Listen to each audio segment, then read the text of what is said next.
అందరికీ నమస్కారం. ప్రపంచంలో ఉండే ఇన్ఫర్మేషనల్ స్టోరీస్ ని మీతో షేర్ చేసుకోవాలని మళ్ళీ మీ ముందుకు ఒక కొత్త వీడియోతో వచ్చాను. మనందరికీ తెలుసు హైవే పక్కన చాలా ఢాబాలు ఉంటాయని. మనం కూడా ఫ్రెండ్స్ తో కలిసి ఆ ఢాబాల్లో తింటూ ఉంటాం. ఆ ఢాబాలలో మనకు బాగా కనిపించే వాళ్ళు ఎవరు?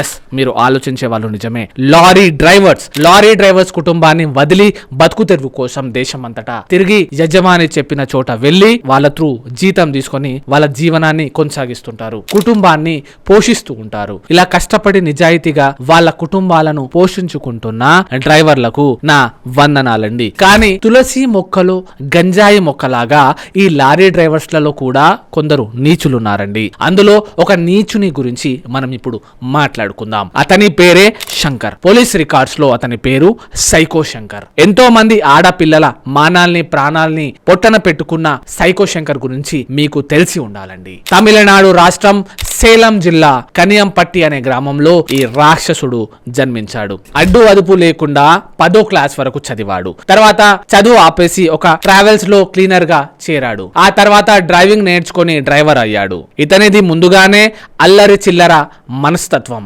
దానితో డ్రైవర్ ఉద్యోగం. ఇక శంకర్ లోపల ఉన్న కామాంధుడు మేల్కొన్నాడు. హైవే పక్కన కొంతమంది ఆడవాళ్లు ఒళ్ళు అమ్ముకుంటూ జీవనం గడుపుతూ ఉంటారు. అది అందరికీ తెలిసిన విషయమే. అలాంటి వారే శంకర్ టార్గెట్ గా చేసుకుని ఎవరు లేని ప్రదేశానికి వాళ్ళని తీసుకువెళ్లి దారుణంగా తన కోరికలు తీర్చుకునేవాడు. ఆ తర్వాత వాళ్ళని చంపేసేవాడు. కనీసం వాళ్ళని అనుభవించి వదిలేస్తే అయిపోయేది కదా. కానీ శంకర్ వాళ్ళ గొంతు కోసేవాడు. అంతేకాదు వాళ్ళు నరకయాతన అనుభవిస్తూ ఉంటే వారి మీద పడి క్రూరంగా సెక్స్ చేసేవాడు. కొన్నిసార్లు చనిపోయిన తర్వాత కూడా శవంతో కూడా సెక్స్ చేసేవాడు అని పోలీస్ ఇన్వెస్టిగేషన్ లో చెప్పారు.